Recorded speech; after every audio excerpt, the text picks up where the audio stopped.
욥은 그의 친구 빌닷의 주장을 들은 이후에 자신의 입장을 다시금 피력합니다. 빌닷의 주장은 인과응보의 원리대로 욥이 고통을 당하는 이유가 있다. 그것은 까닭없는 고통이 아니다. 그러므로 속히 지은 죄를 회개하고 고백하고 또 하나님의 용서를 구하면 하나님께서 긍휼히 여기시고 욥을 그 고통 가운데에서 건져주실 것이며 또한 복 있는 인생으로 살아가게 하실 것이다. 이와 같은 내용으로 주장했습니다. 그의 친구 이 빌닷의 주장에 대한 욥의 태도는 오늘 말씀해 보니 긍정적인 면과 부정적인 면, 이 두 면으로 응답하고 있습니다. 먼저 그 긍정적인 모습을 함께 살펴보기를 원합니다. 우리 2절과 3절 말씀 같이 읽겠습니다. 시작. 진실로 내가 이 일이 그런 줄을 알거니와 인생이 어찌 하나님 앞에 어려우랴. 사람이 하나님께 변론하기를 좋아할지라도 천마디 한마디도 대답하지 못하리라. 이게 무슨 뜻이겠어요? 사람이 하나님 앞에 어찌 의로울 수 있으랴.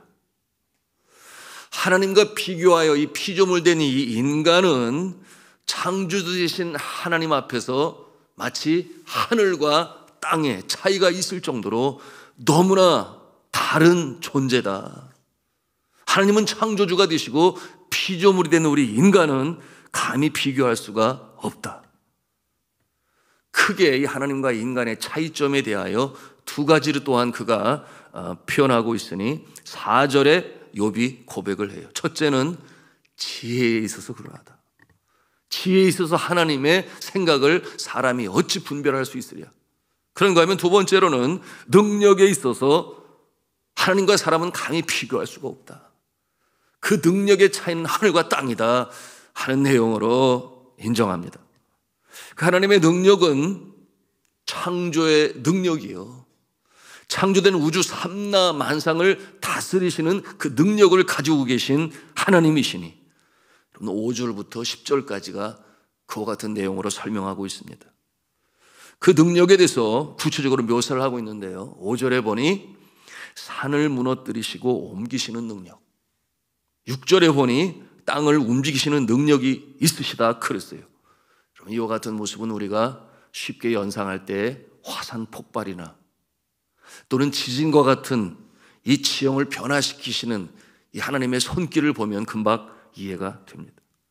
7절에는 해와 별도 다스리시는 하나님의 능력, 8절에서는 하늘을 펴시고 바다 물결을 밟으신다고 했는데 이것은 곧 기상과 날씨, 바다의 태풍도 하나님께서 움직이시고 조절하신다고 하는 것을 우리가 연상해 볼 수 있어요.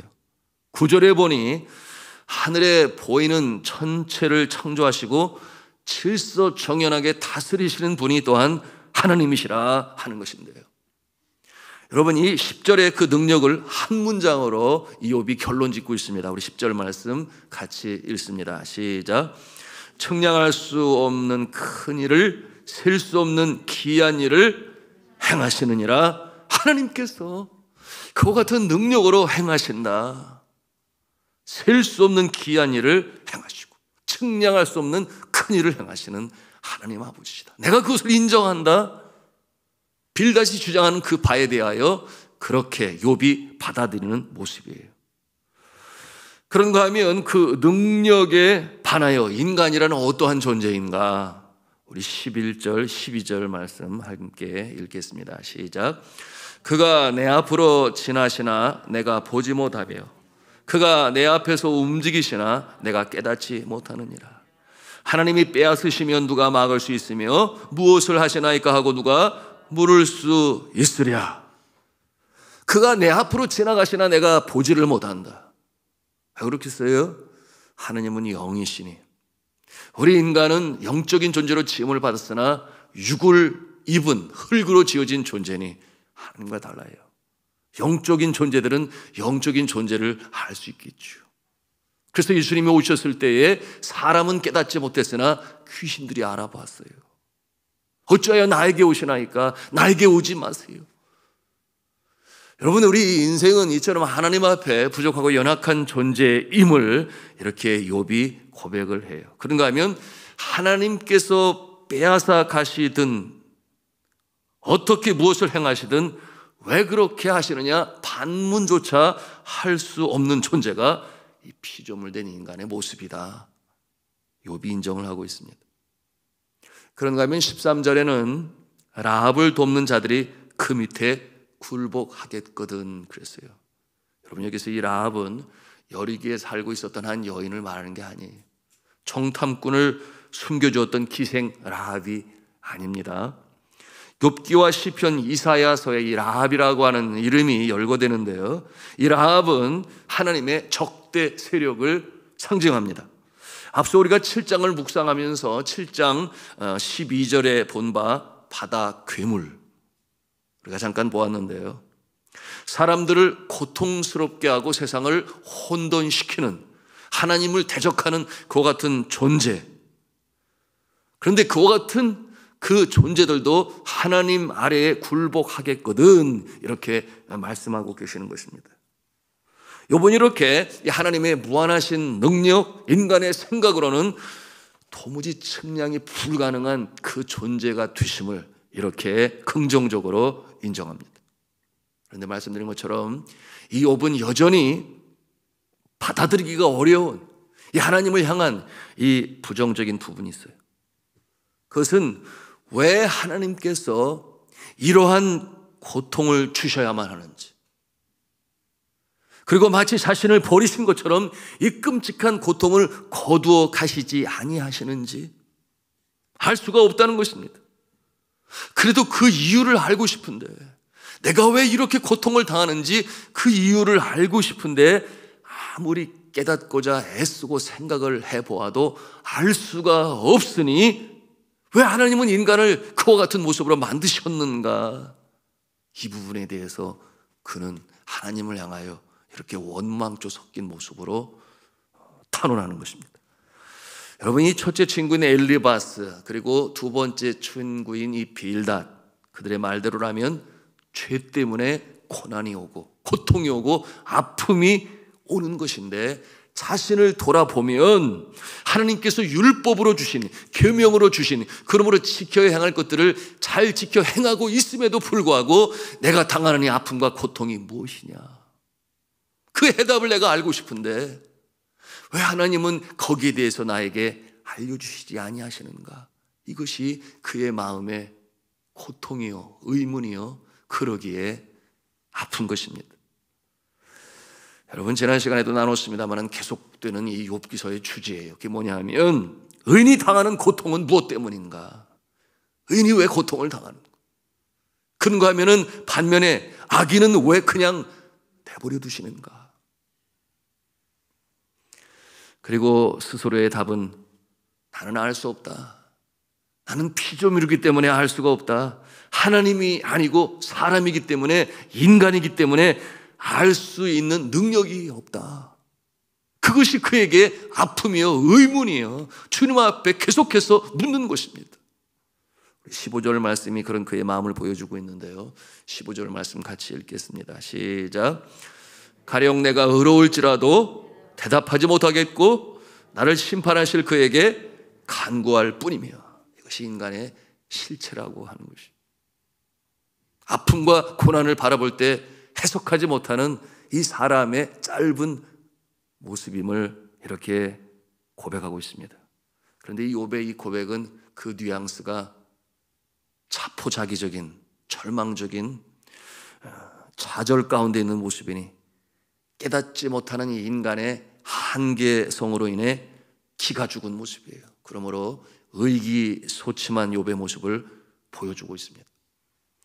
먼저는 깨닫지 못하는 자신에 대한 실망이에요. 둘째는 깨달음을 주셨으면 좋겠는데, 하나님이 알게 해주시면 좋겠는데 계속해서 육신적인 고통 가운데 있게 하심에도 불구하고 치유하지 아니하심, 그 이유라도 알고 싶은데 알려주시지 아니하시니 그 불만이 그 심정에 가득 차 있습니다.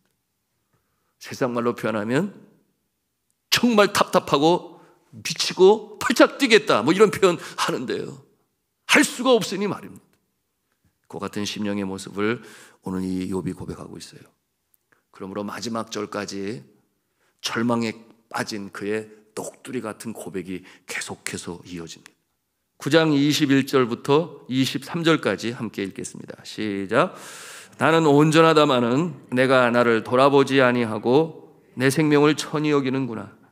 일이 다 같은 것이라. 그러므로 나는 말하기를 하나님이 온전한 자나 악한 자나 멸망시킨다 하나니 갑자기 재난이 닥쳐 죽을지라도 무죄한 자의 절망도 그가 비웃으시리라. 여러분, 이와 같은 표현은 말씀드린 것처럼 고통 가운데 참을 수가 없어 그저 신음 가운데 배어나오는 녹두리와 같은 그의 하소연이다 말씀으로 드렸습니다. 이러한 욥의 고백, 원망이 가득한 불만조의 그 고백으로, 그 어조로 들립니다. 여러분은 그런 때가 없으셨나요? 내가 이렇게 열심히 사는데 주님을 기쁘시게 하고자 예배도 잘 지키고 헌금도 잘 드리고 때로 금식도 하면서 직분을 충실히 감당하려고 애쓰고 수고하는데 왜 많고 많은 사람들 중에서 하필 나에게 질병이 임하는지, 그런가 하면 더 많이 드리고 하나님 나라에 쓰임받기를 원하는데 왜 사업까지도 가라앉게 하시는지, 건강을 잃게 하시는지, 이와 같은 생각 말입니다. 오늘 이 욥은 이와 같은 상황에서 아프고 지치고 힘들어 고통 가운데 있는 이 믿음의 사람들의 대변자와 같이 그 답답한 심정을 하나님 앞에 그와 같은 모습들의 대표자가 된 모습으로 이렇게 하소연하고 한탄하고 불만 섞인 어조로 하나님께 하려는 것입니다. 도대체 왜 그러십니까? 하나님 제발 그 이유 좀 말씀해 보세요. 이와 같은 자세로 주님 앞에 외치는 모습이에요. 우리가 지난 시간에도 나눴어요. 하나님의 이 기쁘신 뜻은 너무나 깊고 심오해서 사람의 짧은 생각과 뜻으로는 다 헤아릴 수가 없다. 우리 인간의 이 짧은 생각, 논리, 이성으로, 경험으로 다 할 수가 없다. 그것이 바로 인간의 한계입니다. 그러나 분명한 것은 하나님께서 그가 택하신 자, 하나님께서는 절대 포기하지 아니하시고 마침내 합력하여 선을 이루시는 좋으신 하나님 아버지가 되심을 믿을 수 있어야 한다. 이것만큼은 꼭 붙잡고 있어야 한다. 왜냐하면 시간이 지나고 보면 우리가 비로소 깨달아 알기 때문에 그렇다라고 하는 내용으로 함께 나누었습니다. 그러므로 끝까지 지키시고 보호하셔서 하나님 나라에 들어가게 하시는 분이 바로 요 하나님 아버지신 줄로 믿으시기를 바랍니다. 그러나 견딜 수 없는 고통이 밀려올 때, 그런가 하면 통증으로 참기 어려울 때, 이성이 마비되고 신음이 터져나올 때 우리는 하소연할 수 있어요. 욥과 같이 외칠 수 있습니다. 여러분, 그것이 조금이라도 도움이 된다고 한다면 왜 아니겠습니까? 여러분, 왜 아니겠어요? 우리가 아가와 엄마의 관계를 보면 금방 이해가 될 거예요. 여러분, 이 하나님은 여호와 하나님 아버지가 되시기 때문에 어린 아가의 그 투정과 아픔과 심지어는 불만까지도 다 이해하시고 받으시는 하나님 아버지, 그러나 마침내 합력하여 선을 이루시는 하나님 아버지신 줄로 믿으시길 바랍니다. 아기들이 아프면 보채요, 울어요, 아주 땡깡을 써요. 그래도 해결이 되지 않으면 어떻게 해요? 심지어는 그러면 안 되는데 막 주먹을 가지고 그냥 엄마의 그냥 가슴을 막 때리면서까지 막 그냥 아주 그냥 자빠져요. 그냥 울어 제껴요. 이런 모습을 우리가 보아요. 무슨 뜻이에요? 나 좀 어떻게 좀 해주세요. 그런 거 아닌가요? 엘리야 선지자는 거짓 선지자들과 싸워 이기고서도 그 결과로 이세벨 이 왕비로부터 생명의 위협을 받습니다. 어떻게 이런 일이 있을 수가? 열심히 수고하고 애쓰고 땀을 흘려 결과를 만들었음에도 불구하고 이처럼 어려움이 닥쳐올 때도 있어요. 우리의 사역 가운데, 우리의 일터 가운데, 가정 가운데도 마찬가지. 그러니 이 엘리야 선지자가 두려움이 엄습하니 광야로 도망을 칩니다. 먼 길을 달려요. 그리고 로뎀나무 아래 마음도 지치고 두려움에 떨며 완전히 육신적으로 녹초가 되어 눕지 않았겠습니까? 그리고 그의 입술로부터 나오는 하소연이 어떠한 내용인 줄 아시잖아요. 여호와여, 지금 내 생명을 거두시옵소서. 오죽 괴로우면 차라리 내 생명을 취하여 주옵소서. 여러분, 이와 같은 고백이 믿음 있는 자의 고백이라고 할 수 있겠습니까? 오늘 욥의 고백도 같은 입장에서 우리가 헤아려 볼 수 있다 그 말이에요. 인간의 성정을 입으신 예수 그리스도는 어떠하셨나요? 그가 신적인 신의 모습만 있었다면 결코 그럴 일이 없으셨겠지요. 그러나 인간의 성정을 입고 오셨습니다. 우리의 몸과 같은 배고프실 몸, 지치실 몸, 아프실 몸, 늙어가실 몸. 그러니 대못이 이 손과 발을 뚫고 들어오면 얼마나 고통이 심할지 똑같이 느끼실 예수 그리스도셨어요. 그러니 그가 고민하여 심히 죽게 되었나이다. 아버지여, 만일 아버지의 뜻이오든 이 잔을 내게서 옮기시옵소서. 그것이 그의 고백이었습니다. 그러나 원대로 마옵시고 내 원대로 마옵시고 아버지의 원대로 되기를 원하시나. 그리고 십자가상에서 고통의 극점에서 예수 그리스도께서는 외치십니다. 엘리 엘리 라마 사박다니. 아버지여, 아버지여, 어찌하여 나를 버리셨나이까? 어찌하여 나를 버리셨나이까? 고통의 극점에서 터져나오는 신음이다. 우리는 그렇게 그 내용을 해석할 수 있어요.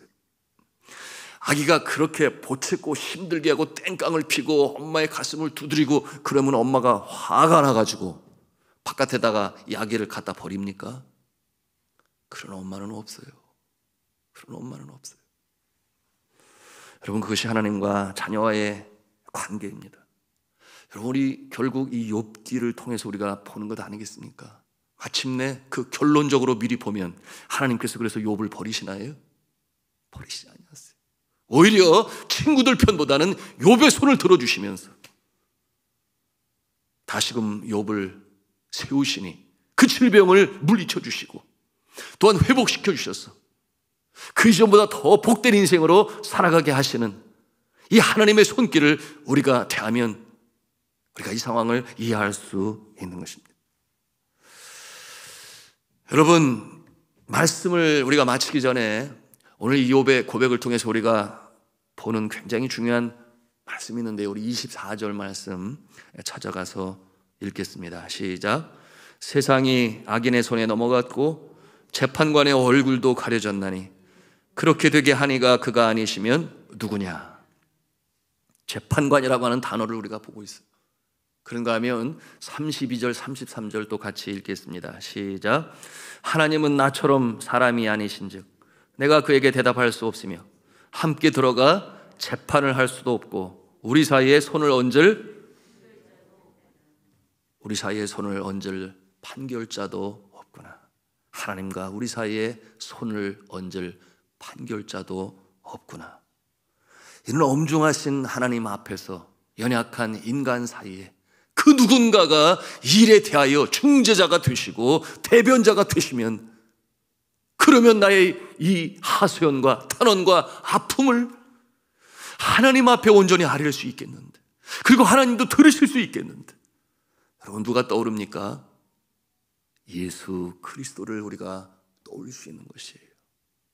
그러므로 이 땅에 친히 인간의 몸을 입고 강림하신 예수 그리스도, 그는 하나님과 우리 사이에 막힌 죄담을 허시고 우리의 모든 죄악을 끌어안으셨을 뿐만 아니라 우리의 아픔도, 우리의 질병도, 우리의 연약함도, 이 생의 자랑, 육신의 정욕, 안목의 정욕까지도 끌어안고 십자가에 못 박으신 중재자 되신 예수 그리스도, 그가 이 땅에 필요한 존재임을 우리 욥의 고백을 통해서 우리는 그려볼 수 있는 것이니, 여러분 신약 시대가 이르고 예수 그리스도 친히 이 땅에 강림하셔서 바로 이와 같은 문제를 해결하시니 중재자가 되셔서, 중보자가 되셔서 여러분 우리의 아픔을 굳어가시고 또한 우리의 눈물을 씻어주시고 새롭게 하셔서 천국 백성으로 살게 하시니 여러분이 하나님의 사랑, 하나님의 은혜, 여러분 욥의 생각으로 다 헤아릴 수 없는 것처럼 우리도 그와 같은 때가